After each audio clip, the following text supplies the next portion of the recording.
noches a todos, ¿cómo están ustedes en sus casas? Nosotros bien aquí con los amigos Cristian Alomar y Gonzalo Saldías en un nuevo programa, en una semana nuevamente marcada por hechos políticos, sociales que vamos a estar conversando con ustedes. Acompáñenos en este programa que es Chile desde el balcón. Vuelo por la Pintana y Peñalolén, paso por Leonera, también por Hualpén, y nada pareciera mejorar. Vengo de Talcahuano y hasta Chiloé y veo a 10 ratas robándole a usted. Hola Cristian, hola Gonzalo, ¿cómo están? ¿Qué tal, Rodrigo, Cristian? Un gusto estar con ustedes de nuevo. Un abrazo, saludos. Amigos, empezamos de inmediato en una semana que vino con ciertos conflictos, ciertas observaciones, pero que concluye un día 1 de mayo, ¿cierto? Con una marcha convocada por la CUT, ¿cierto? En el centro de Santiago y en algunos polos en regiones, con algunos vítores políticos, ¿cierto? Algunas alusiones por parte de la presidenta de la CUT de acercamiento hacia el apruebo de la Convención Constituyente. Y todo eso termina con hechos que son del todo criticables, deleznables. Incluyeron incluso un disparo a una periodista que se encuentra en este momento con riesgo vital. Me gustaría partir contigo, Gonzalo, cómo tú que vives en Santiago, digamos, cómo observaste este proceso, cómo se vivió la jornada por allá el día de ayer. Bueno, te comento que el tiempo que llevo en Santiago, que no es tanto, porque con el tema del teletrabajo estuve trabajando por varios lugares de Chile, pero de vuelta aquí en Santiago, encontrarse con esta realidad que estamos viviendo. Yo no sé si viste Volver al Futuro, weón. Es como si Biff Tannen hubiese logrado el almanaque, weón. Es una realidad distópica, está lleno de carpas, hay asaltos a la orden del día, Estación Central, ¿qué te voy a decir de Estación Central? O sea, uno llega al terminal de buses y las peleas entre ambulantes y lanzas es pan de cada día. Y bueno, lo que pasó ayer viene a ser un colorario de todo lo que te dije. Llegamos al punto de las balas, de un lado y de otro. La verdad, si tú me preguntas qué fue exactamente lo que pasó ayer, yo te podría decir caos. Porque ¿quién entiende qué diablos pasó ayer? O sea, fue una manifestación de la CUT que acabó en una especie en un germen de guerra civil entre atacantes que desconozco cuál era su razón y atacados que terminaron siendo también atacantes, un caos. Entonces, como te decía, lo que veo aquí en Santiago es un germen de guerra civil y que veo no solo en Santiago, sino que es cosa de prender las noticias o conectarse a redes sociales y es un germen de guerra civil que se ve aquí, que se ve en la macrozona sur, en la Araucanía, que se ve en el norte. La verdad es que la violencia está descontrolada y creo que el rol principal del Estado es asegurarle a la gente la seguridad. Mal que mal, es esa una de las razones principales por las que se pagan los tributos. Claro que sí. Y en relación con toda esta ola de, ¿cierto?, de delitos que se ven asociados a los conflictos sociales, los lanzazos, los disparos, porte de armas. Vimos que detuvieron a unos ciudadanos extranjeros, ¿cierto?, dentro de este conflicto. ¿Cómo ves tú, Cristian, todo el conflicto social y lo asociado a lo político? La actitud que debe tomar el gobierno, lo que ha hecho hasta ahora. ¿Cómo ves la percepción que puede tener la ciudadanía? Tenemos hoy día entregar una encuesta, nuevamente bajó la aprobación al presidente. ¿Cómo lo ves tú? ¿Cómo está Rodrigo nuevamente, Gonzalo? Es complicado el escenario, Rodrigo, porque, como dice Gonzalo, esto, y cuando hace la analogía de Volver al Futuro, yo diría que esto es como el lejano oeste, ¿ah? Como las películas de Clint Eastwood, donde las balas van, las balas vienen, muere gente, etc. Y claro, es una cuestión que está desenfrenada, digamos que que no tiene atajo, no se ve por,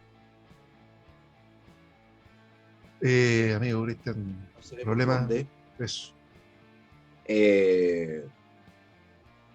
Y claro, por lo que advierto, el otro día cuando se atacó al presidente de la República, que a las personas le puede o no gustar, pero el presidente de la República, el joven que le tiró, que lanzó la piedra, quedó libre, ¿ya? Entiendo que ayer las personas que dispararon quedaron con un arresto domiciliario. Entonces, yo advierto una especie de problema estructural de la sociedad chilena, porque los que están llamados a hacer este cambio, que es el Congreso, que está en una especie de receso ahora, porque no entiendo que se hayan enviado muchos proyectos de ley, que sería la Comisión Constituyente, está tratando de aprobar un sistema judicial, no un poder judicial, sino un sistema judicial con 16 sistemas de justicia. Y no se preocupan del actual, o nadie se está preocupando del actual y de las falencias que tiene, porque esto ya, como dice Gonzalo, es una cuestión de locos, o sea, es cosa de toda la semana, atentado en el mall, balacera fuera de un jardín infantil donde hay niños, ¿cierto? Ayer veíamos en Barrio Meis, ahí en Estación Central, eso está cerca del terminal de buses, ¿verdad? Así es. O sea, las balas ya ni venían, pues bueno. Y ya, ¿cómo para eso?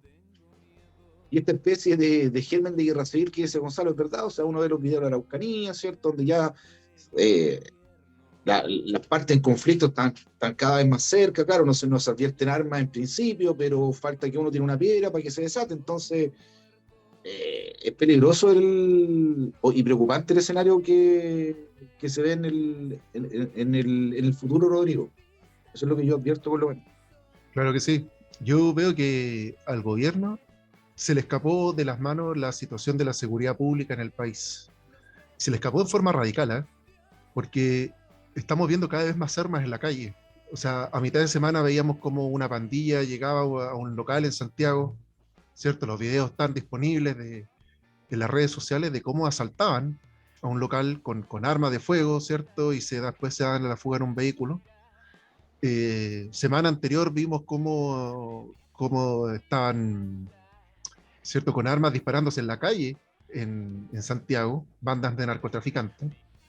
Vemos en la macrozona sur cómo están con armas, incluso desafiando al Estado chileno.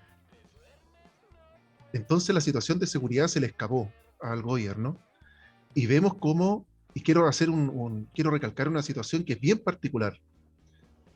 En la marcha detienen a dos ciudadanos, un venezolano y un colombiano.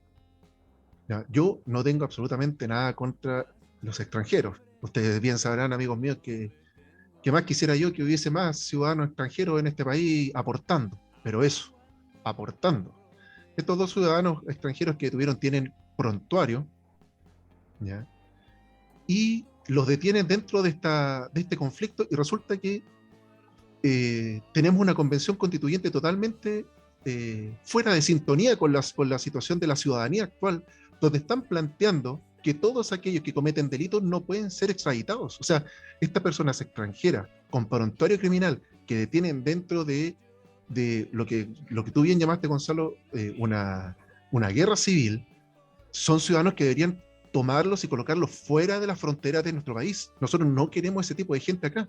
Pero nuevamente la convención constituyente le da la espalda a la gente que la eligió, no da la seguridad que se necesita y está sacando normas en las cuales ese tipo de personas pueden quedarse en el país en forma impune, sin ningún problema. Más allá de la responsabilidad penal que les pueda corresponder, esa gente debe salir del país.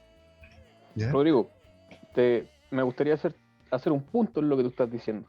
Tú dices que al gobierno se le escapó de las manos el orden público. Yo creo que el gobierno nunca tuvo en las manos el orden público. De hecho, si en algún momento lo tuvo al alcance, fue en los pies, porque lo pateó como quiso, y por un tema ideológico, tú sabes bien que las izquierdas consideran al delincuente como víctima de la sociedad. Y a la víctima no se le puede tratar mal, porque es víctima. Entonces tenemos una perversión ideológica que está premiando al delincuente, al incendiario, al terrorista y castigando a la persona honesta y que se saca la chucha para trabajar y ganarse el pan día a día. Por esto mismo es que problemas reales de la gente, como se solía decir en campañas anteriores, los problemas reales de la gente no están en la órbita de la convención, porque por el sesgo ideológico, los problemas reales de la gente, del chileno medio, para ellos son problemas del burgués, son problemas de el alienado, ¿ah? Aquel que no tiene conciencia de clase, y por lo tanto son problemas que no importan. Pero mira Y eso es lo que tiene que ver la gente.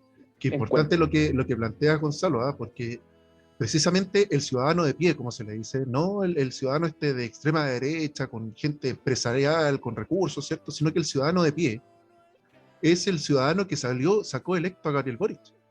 Es decir, Gabriel Boric tuvo un 22%, si mal no recuerdo, que fue su electorado, y de ahí el resto de sus electores fueron electores de nicho. ¿Qué quiere decir esto? Que él llegó a ciertas personas, a ciertos estudiantes, a ciertos trabajadores, donde prometió el oro y el moro, y resulta que ahora vemos que le da la espalda a la ciudadanía, ¿cierto? Con esta promesa del 10%, le da la espalda a los estudiantes cuando trata de limitar sus marchas, sus huelgas, sus protestas, le da la espalda a los trabajadores, y esto es precisamente lo que lleva a que haya un rechazo, pero la gente está esperando precisamente eso, que Gabriel Boric no haga nada, porque eso es lo que les prometió mejoras, y la gente entiende que está en un legítimo derecho a reclamar esas mejoras. Y Gabriel Boric lleva 7 semanas en el gobierno. Y es más, saca a carabineros a cuidar el orden, como bien dijo Cristian en algún momento, el orden del Estado está a cargo, en la fuerza del Estado, es una fuerza legítima que está a cargo de carabineros. ¿Ya? Y resulta que el Estado llama a carabineros a cuidar el orden, y viene por otro lado el papi, ¿ah? La gente de Venezuela, Diosdado, a llamarle la atención a Gabriel Boric y decirle: usted es un hombre de paja, ¿ah? Usted es un hombre que hace falsas promesas, cuidado Gabriel Boric. ¿Qué le está diciendo? Usted se está saliendo del marco. Por lo tanto, a Gabriel Boric se le va a hacer muy difícil gobernar desde afuera, es decir, con la gente de a pie, pero desde adentro también, porque tiene al Partido Comunista adentro que le está exigiendo que cumpla las promesas hacia el pueblo que lo eligió. Pero dándole cumplimiento a las promesas del pueblo que lo eligió, abandona al país, porque se abandonó la seguridad, el orden público, la migración, la macrozona sur, se abandonó. El Estado no está presente. Rodrigo, mira, yo voy a abogar por el gobierno. No, voy a abogar por el gobierno y hacer lo más objetivo posible. El tema migratorio, el tema de la seguridad de la macrozona sur, yo no sé o no advierto qué sucede con la institucionalidad chilena. ¿Por qué te lo digo? Porque si nosotros hacemos un poquito de memoria, cuando asume el presidente Piñera el segundo mandato, ¿verdad? Con los tiempos mejores y todo lo que nosotros escuchamos, además de haber viajado a Cúcuta, que yo no entiendo qué fue, bueno, pero bueno, ya fue y volvió el viaje. Pero se intentó por parte del gobierno enviar a los militares, ¿verdad?, a la zona fronteriza para regular esto, ¿cierto? Y ahí, ¿qué hubo? ¿O qué sucedió? Fue que llegó una mano extranjera y el Estado chileno se vio obligado a retirar a los militares de la frontera. Cuando se envía o se decreta el estado de excepción en la macrozona sur, yo escuché y vi a un señor, no sé qué nacionalidad, tiene que haber sido centroamericano por el acento, ¿verdad?, personero de Naciones Unidas, manifestando públicamente o reparando, ¿verdad?, el hecho de que el Estado chileno estaba militarizando la macrozona sur. Entonces uno dice aquí, oye, ¿qué está pasando? ¿Por qué el Estado, la institucionalidad del Estado, como decía bien delante Gonzalo, no está funcionando? Es el primer deber del Estado de la seguridad pública. Por eso se estructura el Estado, ¿cierto? Entonces, yo advierto que hay algo más acá. ¿Ah? Ese señor que manifestaba su preocupación porque los militares estaban en la macrozona sur era un prisionero de Naciones Unidas. Cristian, quedándome en lo que tú estás comentando, el gobierno de Piñera, desde entonces tenemos no sé si conoces el RUF, que es el Reglamento del Uso de la Fuerza, ¿sí?, que fue publicado, si mal no recuerdo, el año 2020, y que establece que la fuerza pública tiene que actuar con proporcionalidad. Entonces, Lógico. ojo ahí, porque ¿qué entendemos con proporcionalidad? Yo entiendo que entre civiles pueda pedirse proporcionalidad al momento, por ejemplo, de analizar una causal agravante o eximente, no sé, por ejemplo, decir que ya dos tipos se agarraron a combo y ya está. Uno sacó un cuchillo, otro sacó un cuchillo. Pero ¿qué va a pasar? Si a Carabineros lo atacan con piedra, va a tener que regresar, va a tener que reprimir con piedra. Si lo atacan con cuchillo, va a tener que reprimir con cuchillo. O sea, ¿de qué estamos hablando? La fuerza institucionalmente legítima del Estado no puede estar sujeta a nada más que el respeto irrestricto de los derechos humanos, y también tendríamos que entrar a picar ahí en esa materia porque la izquierda ha hecho uso y abuso del concepto de derechos humanos para hacer y deshacer con sus primeras líneas y con sus mártires y bueno, todo lo que nosotros ya conocemos. Ojo Claro. con eso, ¿eh? No, y es que de hecho el Estado tiene el monopolio de la fuerza. Exactamente. O sea, ¿de qué estamos hablando? ¿Cómo le Claro, vamos a pedir proporcionalidad al Paco de a pie, weón, para que vaya ahí No, pero No, por sin favor, embargo, es una locura. recuerda tú para el estallido social, cuando uno advertía que Carabineros estaba combatiendo ahí, digamos, en primera línea, con los de la primera línea, y le devolvía las piedras. Po. Entonces Es me dice, absurdo. ¿pero claro. qué es esto? O sea, Es que sucede que si se animan a disparar, aunque sea balines de goma, no se puede. O sea, ¿cómo esperan que se repriman los actos violentos? ¿Llamando al diálogo? Como la ministra Siches. Oye, pero en ese sentido de llamar al diálogo, ¿ustedes vieron quién renunció si mal no recuerdo, el sábado? El sábado renunció una persona que puede que no suene mucho, que el nombre no le suene mucho, que se llama Salvador Millaleo, Ese es el asesor el asesor ya. de Isquia. Claro, y resulta que lo que ha ocurrido en la macrozona sur, ¿cierto? La toma en Osorno de la lechera Manuca, y si esto le sumamos además las declaraciones de Fidel Espinosa, que señaló que hay un apoyo por parte de una diputada del Partido Socialista que se llama Emilia Nullado hacia los usurpadores en cuanto a lo que es estrategia, logística, acercamiento con el gobierno, y por otra parte la reticencia del gobierno a restablecer el estado de excepción, demuestran que el conflicto que está ahí está lejos de desaparecer y no se va a avalar, ¿cierto?, el restablecimiento de la fuerza propia del ejercicio de la actividad compulsiva del Estado, de la exigencia de los derechos por parte de la persona que tiene el Estado. ¿Ya? Y si todo fuera tan sencillo como dialogar, la ministra del Interior, Isquia Siches, ¿cierto?, habría logrado ingresar a la macrozona sur, a Temucuicui, cuando fue para allá. Y en ese momento quedó en evidencia la incapacidad del gobierno para poder actuar frente al conflicto. ¿Ya?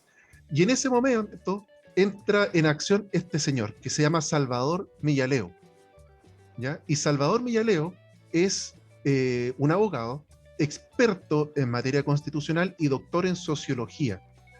Y él se sumó al trabajo dentro del comando de Gabriel Boric cuando era candidato presidencial, e introdujo unos conceptos que le van a sonar bastante cercanos, ¿ah? Que son, por ejemplo, la plurinacionalidad, restitución territorial y nueva institucionalidad indígena. ¿Ya? Salvador Millaleo había escrito junto a Lautaro Loncón y a Yanna Proboste un libro que se llama Nueva Constitución y Pueblos Indígenas, donde llamaba a que en una nueva constitución se tienen que ingresar los pueblos indígenas en ella, digamos, y reconocer el Estado como plurinacional. Y luego, Salvador Millaleo ingresó a trabajar en la Convención Constitucional por un llamado de Elisa Loncón, trabajando en el Comité de Asignaciones de la Convención Constitucional, y desde ahí trabajó en la interna con la gente de escaño reservado, de escasa participación, que están ahí, digamos, por obra y gracia del acuerdo, ¿ya? Y desde ahí instaló estas ideas de plurinacionalidad, restitución territorial, y por eso la convención avala todo este tipo de cosas, ¿ya? Y está incorporándose dentro del texto constitucional estas palabrillas que todavía ni siquiera han trabajado bien, que el otro día le hicieron una entrevista a uno de los constituyentes, dijo que son palabras que todavía no están claras, ¿cierto? Pero están estampadas en el proyecto constitucional, ¿ya? Y en el programa Gabriel Boric. Y es por ello que no se puede restablecer, por ejemplo, el estado de excepción en la macrozona sur, porque nadie va a votar un apruebo, por ejemplo, en un proyecto constitucional, si se están reconociendo pueblos que podrían ser considerados por el mismo Estado como terroristas. ¿Ven cómo va de la mano? Va de la mano tanto la acción del gobierno como de la convención constituyente. ¿Ya? No, y dentro de todo este orquestaje, de esta orquesta que está dando vuelta, el que estaba presente era Salvador Millaleo. Entonces, la renuncia de Salvador Millaleo es particularmente sensible para el gobierno. Por eso salió Gabriel Boric a decir, vamos a conversar con Millaleo, tengo una conversación pendiente. ¿Por qué? Porque él era el encargado de mantener las relaciones comunicacionales, ¿ya? Y de diálogo que tanto buscaba el gobierno entre el Estado y la CAM, ¿cierto? Y todos estos grupos que forman parte de la macrozona sur. Entonces, que se vaya especialmente sensible. ¿Por qué? Porque pierden una pieza clave. Y la única forma de poder mantener el control sería nuevamente restablecer el estado de excepción al cual Gabriel Boric se ve obligado. Yo creo que Gabriel Boric no es que no quiera, se ve obligado a no restablecerlo, y por lo tanto no hay un ejercicio legítimo de la fuerza en esa zona. ¿Ya? Entonces, esa zona la tenemos que dar por perdida mientras el gobierno no encuentre la estrategia que estás muy bien diciendo tú, Gonzalo, la estrategia de llamar al diálogo, porque se le está cayendo su hipótesis de diálogo. Claro, en ese mismo sentido, Rodrigo y Cristian, me gustaría proponer un acápite, por decirlo de alguna manera, con el tema del gobierno y su invocación o no a la Ley de Seguridad Interior del Estado con respecto a lo que pasó con los camioneros y lo que pasa cada viernes en Plaza Italia y lo que pasa, etcétera, etcétera. Es de público conocimiento, creo que es absurdo ponerse a enumerar. Pero, ¿cuál es el criterio usado? El criterio usado es que si corto la vía con un vehículo, entonces se me aplica la Ley de Seguridad Interior del Estado. Claro, con los camiones. Si corto la vía con barricadas, entonces no. Quizá deberíamos sugerirle a los camioneros que corten la carretera con barricadas, dejando los camiones a la verba del camino.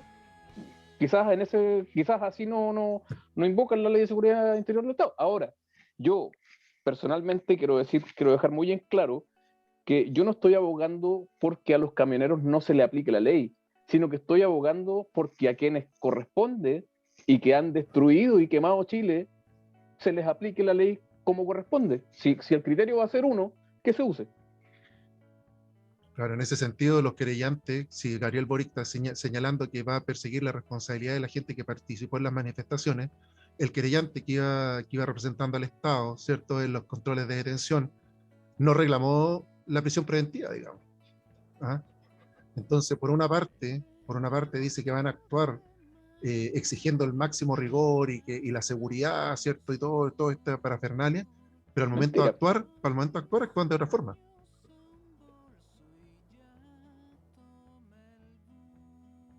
¿Está vivo, Cristian? Sí, no se lo estaba escuchando con atención lo que decían ustedes. Lo que decía Rodrigo, fue Fidel Espinosa, el senador del Partido Socialista, el que... Exacto. Mira tú. No, lo que dice Rodrigo, claro, es que lo que pasa, Rodrigo, o sea, lo que dice Gonzalo, eso claramente es una vulneración en la igualdad ante la ley, pues, bueno. Claro. Entonces, donde existe la misma razón, tiene que existir la misma disposición, dice. Entonces, claro, o sea, y claro, yo tampoco soy partidario de que los camioneros paren en un país, porque los efectos no son buenos, claramente. Pero aquí el petitorio va por el lado de que están exigiendo seguridad a propósito de lo que pasó con este caballero, que entiendo que no ha fallecido, digamos, pero que está grave, y el que fue baleado en su cabeza. Entonces, claro, y después aparece también al día siguiente, entiendo, 2 días después, aparece la quema de 33 camiones aquí en la macrozona sur. Claro. Entonces, claro, es complicado. Ajá. Bueno, y en ese sentido, yo veo, y me gustaría que ustedes me apoyaran un poco para ver si mi visión está como corresponde, digamos. Usted tiene una percepción diferente, pero hablamos, ¿cierto?, de la seguridad, de la falta de control, que Gonzalo dice que nunca hubo control por parte del Estado, ¿cierto?, de la seguridad. Yo creo que hay falta de control. Esto hace rato, desde mi punto de vista. Claro. pero llevamos 7 semanas de gobierno, 7 semanas, ¿ya? O sea, mes y medio, casi 2 meses. ¿Qué es lo que sigue? O sea, de mi perspectiva, Mira, yo vislumbro un gobierno que le va a costar mucho, muchísimo, llegar hasta el final. Y no es que yo quiera que el gobierno le vaya mal, porque le va mal al gobierno, le va mal al país. ¿Ah? Obvio. Uno espera, no gustándome el presidente, son las normas de la democracia y uno aspira a que vaya a lo mejor. Pero estamos al borde, como bien dijo Gonzalo, de una guerra civil que hace mucho tiempo ya que el país se viene polarizando.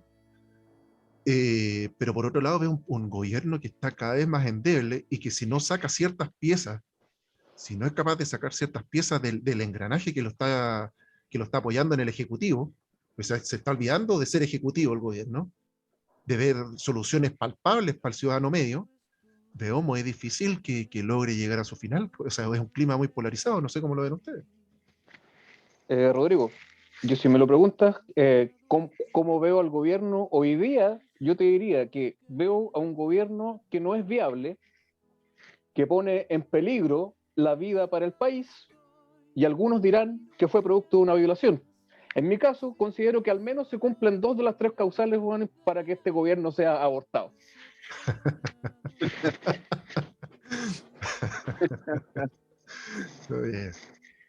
¿Cómo lo ves Categórico, tú? categórico, Gonzalo. ¿Cómo No, lo ustedes ves tú, saben, Cristian? yo soy amante de la democracia, ¿verdad? Aunque con matices de mano dura, ¿ah? Por no ocupar un término que a algunos les puede molestar. Pero insisto, o sea, la base de la buena convivencia y para que un país retome el rumbo es el orden público. Y esta cuestión está desatada. O sea, aquí no hay dos lecturas en eso. O sea, el presidente fue víctima de un piedrazo. Perfectamente, en vez de una piedra, le puede haber llegado una bala. Y la historia sería distinta. Es que el delincuente ya se siente amparado por todo un Y a eso sistema voy. político y jurídico, entonces, ¿qué le vamos a pedir nosotros que no tenemos ni armas ni resoluciones para combatirlo? Pero es que, Gonzalo, bajo ese prisma o bajo esa hipótesis, ¿cómo proyectas tú el país en 2 años más con este nivel de violencia? O sea, este país a 2 años más, la verdad es que no se proyecta si las cosas siguen así.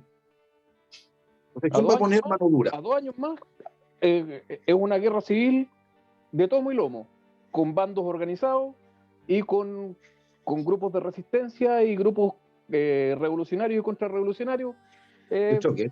el peor de los escenarios. Así que esto tiene que parar pronto o vamos a tener, puta, o vamos a vernos involucrados en un conflicto que solo hemos estudiado en libros de historia, compadre. A eso apunto. A eso apunto. Entonces, o se le pone el cascabel al gato o la cuestión ya.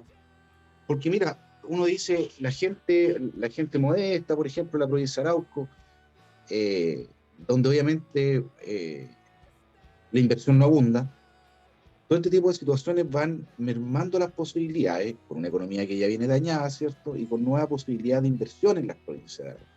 Ya lo mismo en general la macrozona sur. Entonces, este tipo de cosas nadie gana con esto. ¿Ah? Entonces puede llegar un momento también que la gente diga, ¿sabes qué? Si a mí el Estado no me protege, me tengo que proteger solo. Así va a Si ser, el pues. Estado está para protegerme y no me protege, yo tengo que hacer la pega del Estado y recurrir a la especie de autotutela, ¿cierto? Donde yo me voy a defender. Compadre, cuando un conejo hasta un conejo atacado y contra la pared, muestra los dientes, weón. Por eso te digo, pues entonces, pero yo insisto, y creo que lo hablamos en el programa anterior, o sea, este es un problema del Estado de Chile, donde pasa el Congreso, pasa el Poder Judicial, pasa el Ejecutivo, pasa la Fiscalía, el Ministerio de Educación, todo esto tiene que ser un sistema integrado, pero sistema garantista, ¿cierto? Donde muchos de los delitos que llegan o se denuncian, la verdad que quedan archivados, a mí me ha pasado, ¿verdad? A mi mamá también ha sido víctima de 2 delitos, ha hecho la denuncia, nunca más se investigó, nunca le llegó nada. No, si Entonces, no pasa nada. Bueno, ¿y qué más pedimos para un país que premia la violencia o su... Ay, recuérdame la palabra, weón. El tipo, pues, weón, este weón el director de educación, weón, que era profesor en Tomé y que hacía una especie de alegoría a la violencia, pues, weón. Sí, entiendo que había un profesor que se le denunció de adoctrinamiento en contra de los... Claro. Claro, los de los videos niños, están, los Ahora, videos están en internet. ahora es Ceremi, ¿cierto? Lo nombraron Ceremi, ¿no? Ahora es No, director de pero educación de lo Concepción. Director, lo eso. bajaron. No, pero lo bajaron. Ya. Ya. Pero mira, imagínate, y se bajó simplemente porque me imagino que por las voces que saltaron a hacer ruido, pero si el premio para la alegoría a la violencia, weón, o a la violencia misma van a ser carguitos públicos, weón, difícilmente va a cesar este Bueno, estado de situación. en ese No, y sentido, aparte se filtraron unos comentarios en redes sociales de carácter absolutamente machista, ¿verdad? Así que fueron varias las variantes que influyeron para que saliera.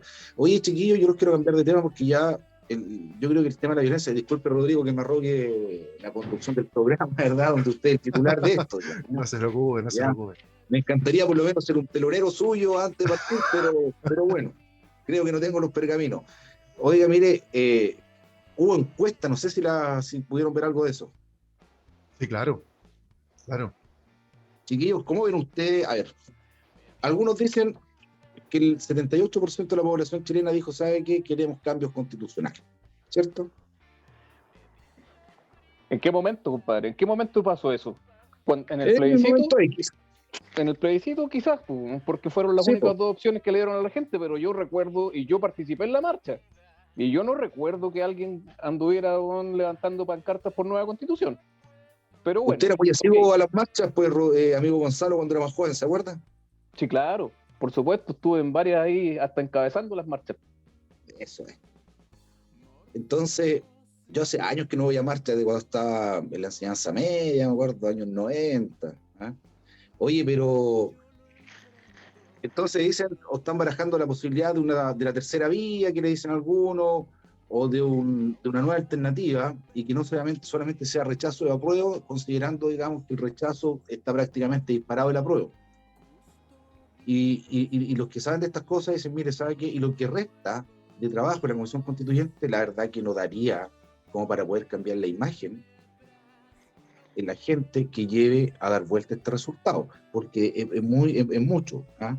Bueno, yo no soy cientista político, uno es aficionado, pero... En ese sentido, Vlado Mirosevich estaba pidiendo 3 meses más. No, sí, pero yo desde el Congreso le dijeron que no. Ya, ok. No, y aparte que la gente yo creo que sería peor. ¿Por qué?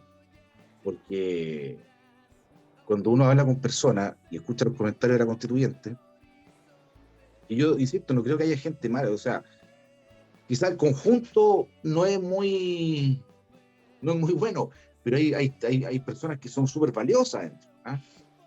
Entonces, y que darle 3 meses más con sueldo, todo lo que eso implica, la verdad que yo creo que sería peor, ¿ah? De mi punto de vista. Pero hay una opción que ya que estaría punteando, que sería la opción rechazo, y algunos dicen que claro, que ese rechazo sería una especie de rechazo falso, porque en definitiva es para no aprobar lo que se está dando ahora, pero que se abre una tercera posibilidad. ¿Ustedes cómo ven eso, chiquillos? Bueno, entiendo que se va a presentar un proyecto de ley. Si es que no se presentó ya, quizás en ese sentido puede que me lo esté perdiendo, que baraja cambiar la opción rechazo, porque no se puede incorporar una tercera vía. ¿Ya? O sea, no, por la vía del plebiscito no se puede incorporar una tercera vía, pero es modificar el rechazo y modificarlo a reforma constitucional. Es decir, usted vota apruebo o vota reforma constitucional. ¿Ah? Yo diría que era apruebo, rechazo con modificación. Es que en realidad, si tú me preguntas, que el rechazo con modificaciones es mantener al imperio de la Constitución actual. A mí no me complica eso, o sea, si la propia Constitución establece mecanismos de reforma constitucional y mientras esos mecanismos de reforma constitucional sean considerados a la hora de practicar la reforma, la verdad es que no veo ningún problema con hacer modificaciones posteriores a un eventual rechazo. Oye, pero aprovechando que estoy aquí con dotes de conductor, digamos, ¿ah? y ustedes son muy invitados, a quien aprovecho de saludar nuevamente, ya de la gentileza de acompañarnos en el programa. Pero, por ejemplo, tú, Gonzalo, ¿qué cambio le haría a la Constitución actual? Es que yo te estoy sincero, a mí me gusta. Tendría que entrar a... Mira, si me preguntas, voy a sincerarme. Yo cambiaría el sistema político. Cambiaría el sistema ¿No? político y tengo al respecto toda una teoría elaborada que voy a compartir con ustedes en un tiempo más. Pero O sea, el libro cambiaría que el estás sistema... escribiendo. Exactamente, cambiaría el sistema político en el sentido de establecer instituciones democráticas pre-democracia representativa, vale decir, anteriores a la Revolución Francesa, fundamentalmente, y que tienen que ver con ciertas instituciones que sean sorteables, que restablezcamos la democracia griega, por decirlo de alguna manera, con instituciones que se rigen por elección popular y otras instituciones que se rigen por sorteo. Creo que eso sería bastante adecuado. No se ha considerado, y creo que desde la época de las revoluciones, vale decir desde los mediados de 1700, ha sido un tema que ha sido sacado de la mesa desde todas las democracias representativas, tanto americanas como europeas. Pero aquí hoy en día igual hay autoridades que se sortean en Chile, po. El problema es que los sorteos llegan siempre los mismos, po. Exacto. O sea, es que aquí no existe un sorteo, pues, no. ¿Cuántas autoridades no vamos a sortear acá? ¿Ya? Pero bueno, y aparte del sistema electoral, ¿qué otra modificación tú le harías a la Constitución, por ejemplo?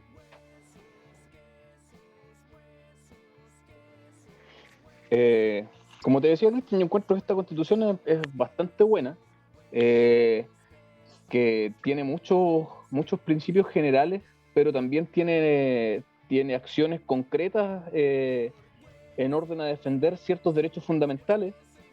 Y como conversábamos en off con Rodrigo, quizá alguien podría reclamar el tema de los quórum elevados que se establecen para cierta normativa, pero la verdad es que a mí me parece de lo más normal, porque una institucionalidad estable requiere de quórum altos para modificarse a sí misma, si no estaríamos cambiando la institucionalidad vigente gobierno tras gobierno. Política de los acuerdos, dice usted.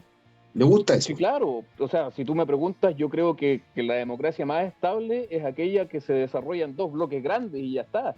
O sea, creo que si eliminar el binominal fue pegarse un tiro en los pies. Claro. Claro, Bueno, porque- el proyecto de reforma constitucional trae mayor amplitud, ¿eh? Es que el binominal, claro, se criticaba porque dicen que no era representativo. Pero versus la estabilidad. Yo en lo Claro. personal creo que la Constitución igual es buena, ¿ya? Es buena la Constitución, creo que tiene ciertos elementos, como dices tú, a propósito de los medios de tutela efectivos, las acciones que existen con el recurso de protección que se innovó con él cuando se creó, ¿verdad? Ya cuando partió esto en el año 74, donde te permite efectivamente que tus derechos humanos, cuando sean vulnerados o están siendo vulnerados, existe la tutela parte del Estado, que para eso está el Estado. Yo lo considero. Yo no he escuchado, por ejemplo, hoy en día en la Comisión Constituyente si hay acciones que van a proteger toda esta cantidad de derechos que se están estableciendo. Porque tú en la Constitución tienes amparo, tienes protección, si te desconoce la nacionalidad, tienes acciones indemnizatorias por error judicial, ¿cierto? Acciones medioambientales, puntuales, ¿cierto? Acciones como el amparo económico.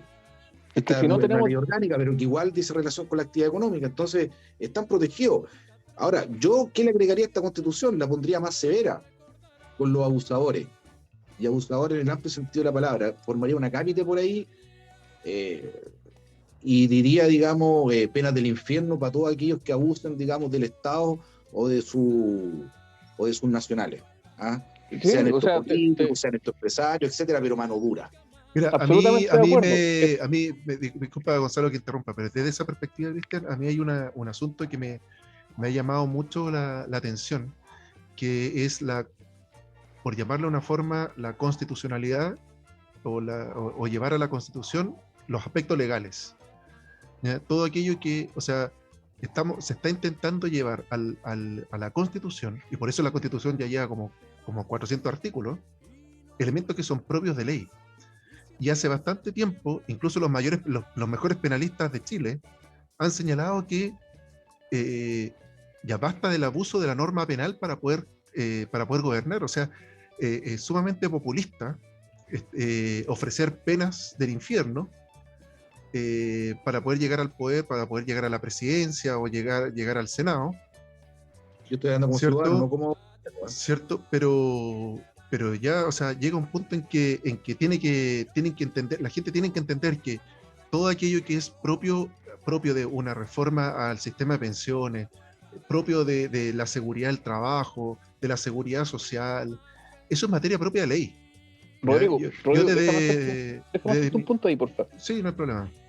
En el sentido en que lo hablaba Cristian, y entendiendo la lógica que hay en tu razonamiento y en todos los expertos penales que han hablado. Sin embargo, creo que como se hace en materia civil, donde se establece una acción efectiva como el recurso de protección o donde se establece también una tutela efectiva en el artículo 19-24, quizás sería, no sé si decir prudente la palabra, pero quizás sería bueno establecer una norma de tutela efectiva penal en la Constitución que tenga que ver quizás con el compliance. La responsabilidad de la empresa, sí, puede ser. Habría que trabajarlo bien. Como responsabilidad de la empresa entendía como... O sea, responsabilidad penal de la empresa y de las personas naturales que hay detrás de ella. O sea, es que yo, ¿por qué te hacía la analogía delante, Gonzalo? Porque en definitiva la gente lo que pide es más protección. Cuando se ven vulnerados, cuando los supermercados te joden. Sí, claro. Empresarios se coluden, weón. Tener gente metida en la política que... Es que ¿qué pasa? Que la gente dice que los grupos económicos se coludieron. Eso debería estar en la Constitución para Pero decir que el ciudadano, la nación, se sienta protegida y amparada por la Constitución ante los abusos, no del ejercicio del poder político, sino que del abuso que cometen personas y políticos. Cristian, cuando te sirven una cazuela, weón, con el plato caliente, abajo te ponen un plato frío y plano, donde se asienta el plato hondo de cazuela. Es lo mismo, weón. La gente se está fijando solamente en el plato hondo, vale decir, se está fijando en las colusiones de los grupos económicos, pero no está viendo todo el piso político que hay detrás de aquello. En realidad, si no existiera esa anuencia política, no sería posible hacer monopolios artificiales o todo el tema de colusión de pollos con foros, lo que se te ocurra. Bueno, de partida, si fuera así, se eliminaría la empresa de lobby. Habría que ver qué hacer con el lobby, porque en realidad yo encuentro que el lobby es una actividad que será legal, pero deja mucho que decir.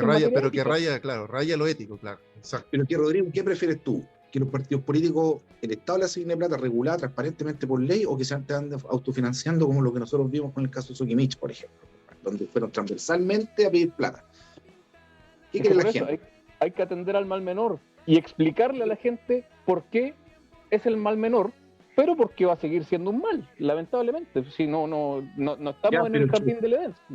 Es que el ejemplo de la cazuela que tú me estás dando, Gonzalo, yo te lo doy absolutamente, pero hago la salvedad que tanto el plato con la cazuela, como bien tú dices, con la presa y todo, ¿cierto? Las papitas, el choclito, todo, de vacuno, por cierto, y el plato frío tiene que estar claro que cualquier abuso se va a retirar el plato. ¿Ah? Se va a retirar el plato, digamos. Claro. Así de simple. Porque claro, tú me dices, claro, el piso es político, la actividad, el piso político es la actividad que sustenta la actividad ilícita, eso me estáis diciendo. Sí, claro. Todos los que intervienen, por eso es que lo que yo avalo no es la actividad propia como una sanción penal al compliance, o lo que dice Cristian, una norma penal a las colusiones, ¿cierto? Yo diría que una sanción fuerte, directa, al político que avala o que valida la actividad, las actividades que puedan ir en directo perjuicio a la gente. Ya, Pero obvio, el político no puede, o sea, el político fue elegido por la gente y no puede darle la espalda y perjudicar a la gente. Entonces, eso sí yo lo avalaría como una sanción, una sanción no solo de orden político, porque aquí es sumamente fácil para los políticos asumir la responsabilidad política. Y si se dan cuenta, dicen, no, asumo mi responsabilidad política. Bueno, existe la posibilidad que asuman una responsabilidad penal, que tengan temor Sí, a claro. ceder ante los grupos de poder. a eso Esa apunto. y esa A eso responsabilidad apunto. penal quizás podría venir en una forma de una acción directa constitucional. Sí, claro. Claro, establecer en la Constitución con palabras bonitas, ¿cierto? Sacramentales, ¿verdad? Mire, usted se aparta, como dice el señor Howe, que lo voy a citar al alcalde de Recoleta, se aparta 1 centímetro Una del coma, una coma. programa, Del programa. Claro. del deber ser, y vamos a estar ahí. Y con las penas del infierno. Pero penas del infierno son 40 años, po, weón. No, Ahora, de que 5 años firmando para la casa, no. Te fuiste. Ahora, esa posibilidad de establecer una sanción penal fuerte al político que se colude con los grupos económicos o que Al obra político en perjuicio corrupto. del pueblo es absolutamente imposible de hacer con una constitución que tenga sistemas de justicia diferenciados por raza o por lo que se te ocurra. Ah, no, claro. Es No, pues por imposible. eso deben ser O sea, con unificados. 13 sistemas de justicia, digamos. Es imposible. ¿Quién va a sancionar a ese 16. político? 16. Habrá que atender a su origen. Claro, no, por eso Sí. no. Mira, Ya se nos yo lo desarma el que. sistema. Perdona, y perdona que lo interrumpa. Estábamos hablando de qué es lo que introduciríamos como modificación. Yo creo que la Constitución, comparto la visión de usted. Yo creo que la Constitución chilena es una Constitución bastante completa, bien trabajada, hecha por juristas, dicho sea de paso. Nadie fue a la Comisión Ortúzar a disfrazarse, a cantar paya. O a pedir hablar con un meteorólogo o cambiar por Plurichile tu cielo azulado. Todos fueron a trabajar como corresponde, pero creo que dado el contexto, Ojo, Rodrigo, social. disculpa, un alcance, y no solamente habían juristas o abogados que eran de pensamiento más de derecha, podríamos decir. No, claro que no, para nada. Pero creo que, dado el contexto sociopolítico que existía en ese momento, se obviaron un par de cosas que podían ser relevantes, como por ejemplo incorporar, y creo que quizá trabajado, no se me ocurre muy bien a mí, tendría que darle un poco la vuelta a la pregunta, pero un plebiscito, incorporar el plebiscito como consulta ciudadana. Está en la Constitución, pues. Sí, pero con factores muy reducidos, con posibilidades muy reducidas. Creo Claro. o sea, hay países que incluso incorporan, por ejemplo, Reino Unido incorporó hasta el Brexit a través del plebiscito. Existen en países más desarrollados, ¿cierto?, la posibilidad de plebiscitar ciertas consultas a la ciudadanía. Entonces creo que ahí nosotros estamos un poco al debe en ese tema. Y lo otro es el problema que se le ha denominado del reloj de arena, que es la demora en los procesos de elaboración de leyes. Creo que quizás debería incorporarse una cápite de exigencia de estudio a los proyectos de ley. No puede ser que un proyecto de ley esté 12, 15 años durmiendo sin que sea ley. O sea, por último, dar seguridad que no se va a aprobar y que se presente uno nuevo para volver a estudiarlo, reformarlo, porque se presenta un proyecto de ley, duerme hasta que sale aprobado 10 años después, y ese proyecto que sale no va directo a la realidad del momento. La realidad desde el momento en que se planteó el proyecto hasta que pasaron 10 años ya cambió. Entonces, Claro, establecer una caducidad para el proyecto de ley. Exacto, tiene que existir. Entonces, así, los mismos parlamentarios que propusieron esos proyectos también estarían exigiendo alguna respuesta, porque la ciudadanía, y obviamente que el parlamentario transparente cuántos proyectos de ley presentó y que sea un requisito.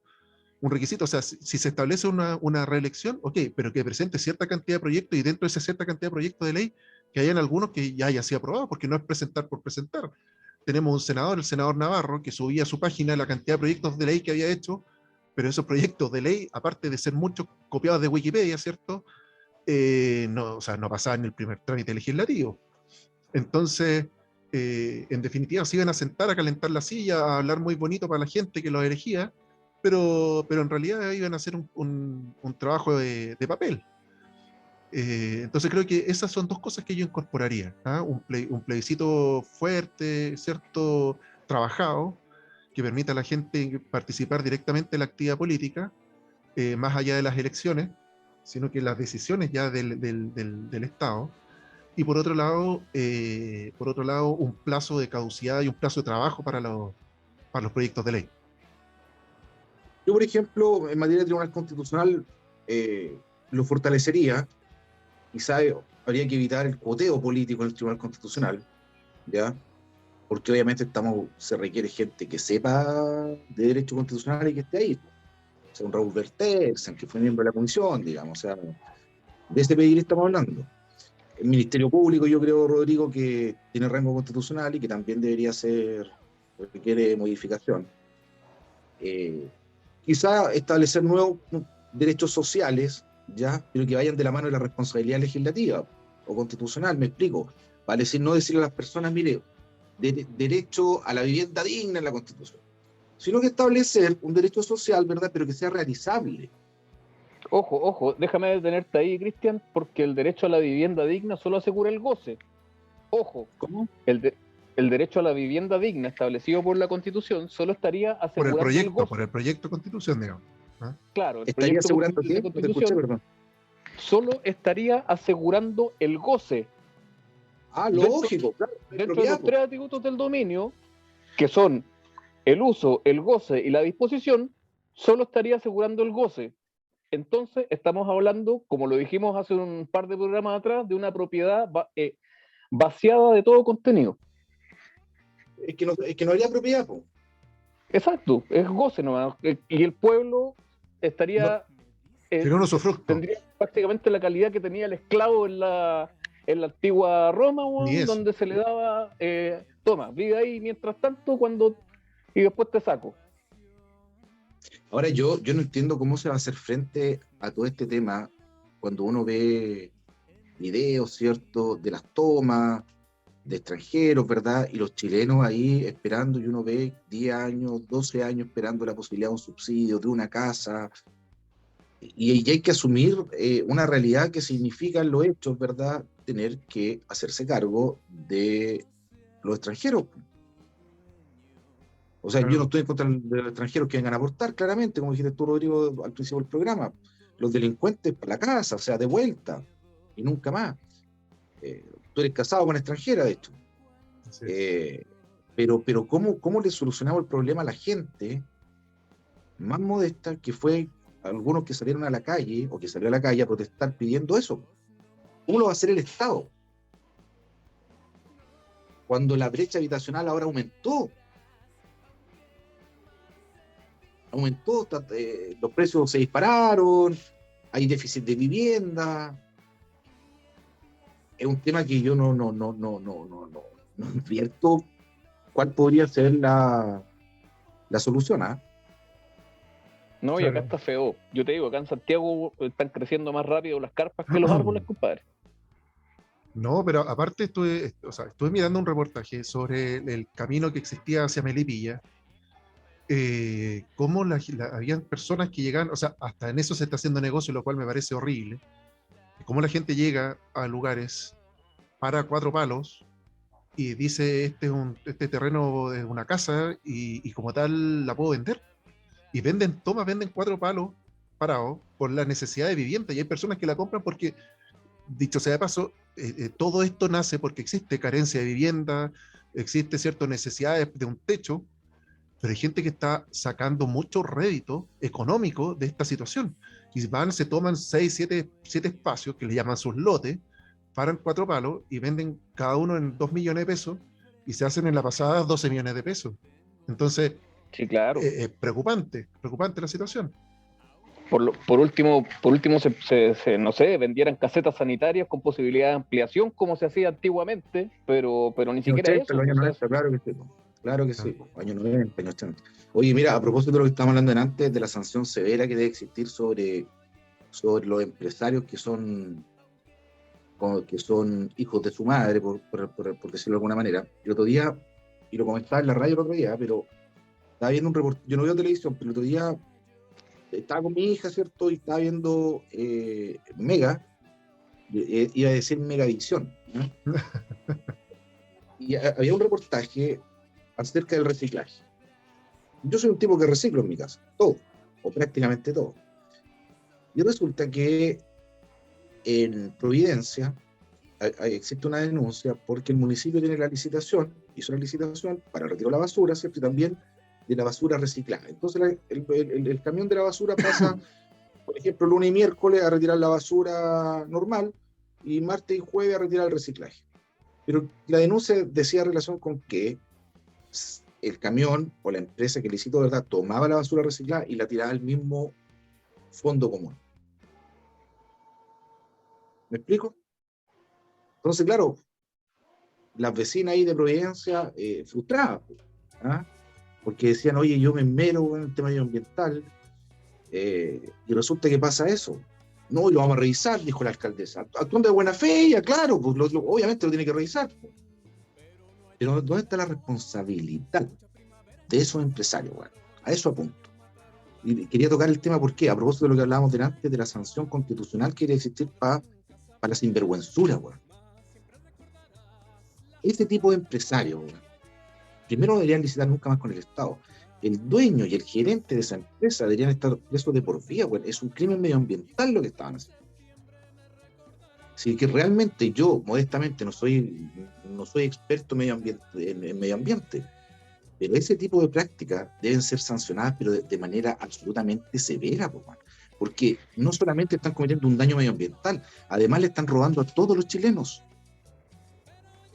Sí, no, yo concuerdo contigo. De hecho creo que los crímenes, voy a decir crímenes, Sí, de cuello, sí, bueno. de cuello y corbata, son tan terribles como los crímenes contra la persona. O sea, porque socavan las bases de la sociedad. E insisto, gracias a eso, hoy día estamos donde estamos.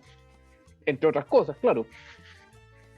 Claro, entonces, ese tipo de cuestiones, claro, el tipo gana millones en las licitaciones, obvio, pero esa cuestión no debería pasar. Entonces, a eso apunto cuando, claro, ¿y por qué lo digo? Porque el otro día en la constituyente, creo que lo tocamos aquí en el programa, o lo dijimos,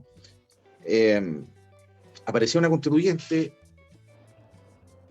enunciando a todos los miembros del colectivo socialista que habían votado en contra del proyecto medioambiental que se había presentado. Y lo anunciaron uno por uno. Mire, ¿saben qué? Juanito Pérez 2, Juanito Pérez 3. Que no se me enojen los Juan Pérez, digamos. Pero,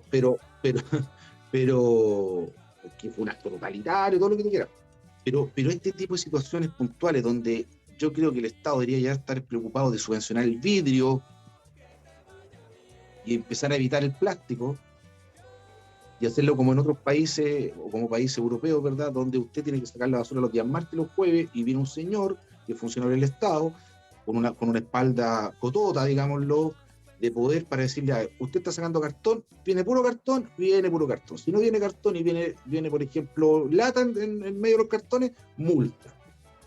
Empezar a crear una conciencia, si realmente estamos preocupados del medio ambiente. El otro día llovió, todo el mundo contento, llovió, Santiago, terrible, oiga, estamos inundados. Sí, pero yo creo que el tema medioambiental también hay que partir de eso, o sea, sancionando a este tipo de situaciones, o a este tipo de sujetos, ¿verdad?, que con el tema de la basura que acabo de señalar, y empezar el Estado también a tener un rol más activo. Si vamos a ayudar, hágalo a través de subvenciones, o empezar que, por ejemplo, uno pueda ir con su bandejita de vidrio, ¿cierto?, al supermercado, quiero carne, voy a comprar queso, me echa el queso acá, y evitar la bolsita, ¿cierto?, la bebida que sea retornable, empezar a evitar la bebida desechable, porque desechable no tiene nada, pues bueno. Y empezar también, o sea, tú, Rodrigo, has hecho el ejercicio, Gonzalo, cuando pasan por un edificio, uno pasa por un edificio, yo tengo edificio aquí donde vivo, oye, son rumas y rumas de cartón, son rumas y rumas de latas, son rumas y rumas de botellas, de vidrio, plástica, que las personas dejan el camión para que se lo lleven. O sea, no hay un tema de conciencia. Sí, claro, en ese sentido concuerdo y todo contigo. Eso se va al medio ambiente, bueno. Entonces uno guía la conducta social de dos maneras, o en base a la educación o en base a la sanción. A largo plazo, la educación funciona, Pero si queremos ponerle mano dura al asunto y que funcione, solamente tiene que ser a través de la sanción. Pero ojo, Sí, no sacamos nada estableciendo sanciones, estableciendo una espalda fuerte, como dices tú, Cristian, para que haya una persona ahí a pasar una multa o la sanción que sea. Si las políticas de Estado no están encaminadas a que eso que se está reciclando tenga alguna utilidad, digamos. Actualmente, salvo que uno vaya y lleve directamente a algún lugar donde se está reciclando físicamente, pero si tú te das el trabajo y aquí en la casa tú reúnes, ¿cierto?, las latas, las botellas, los cartones, los separas, los dejas en una parte, pasa el camión y lo mezcla todo. Sí, claro. Es decir, las licitaciones para los vertederos, el Estado en sí, desde el principio, no se preocupa. ¿Cómo le vamos a pedir a la gente, el concepto a mí del ciudadano de pie me encanta, cómo le vas a pedir al ciudadano de pie que empiece a hacer el trabajo que tú muy bien haces, Cristian, si el Estado no te está diciendo para qué es? ¿Ah? Si el Estado te está diciendo, nosotros, usted junte o no junte, vamos a tomar todo esto y lo vamos a mezclar y lo tiramos junto al vertedero, nos da lo mismo. Eso es que lo que tú me estás diciendo es lo que no pasa en Providencia, porque en Providencia el camión tiene que tomar las cosas y llevarlas. Y la denuncia nace como consecuencia de eso, que el camión toma, mete todo adentro y se lo lleva. Y además se lo lleva a un lugar donde está todo el resto de la basura. Cristian, Rodrigo, yo los tengo que dejar, muchachos.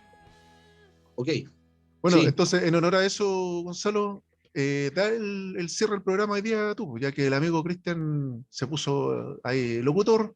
¿Ah? Le doy el paso a usted para que él termine el programa el día de hoy. Bueno, Rodrigo, Cristian, ha sido un gusto estar con ustedes esta tarde noche, bueno, y en honor al tiempo, que es implacable y devora a todos sus hijos, debemos poner término al programa de hoy, pero nos estamos reencontrando en una próxima edición con temas mucho más sabrosos, o al menos igualmente sabrosos que los que tocamos este día. Eso es muy bien. Igualmente, saludos, que estén muy bien, saludos en sus casas, que estén muy bien y nos vemos dentro de estos días nuevamente. Va a ser Chile desde el balcón. Que estén muy bien, amigos. Chao, chao. Cristian, Rodrigo.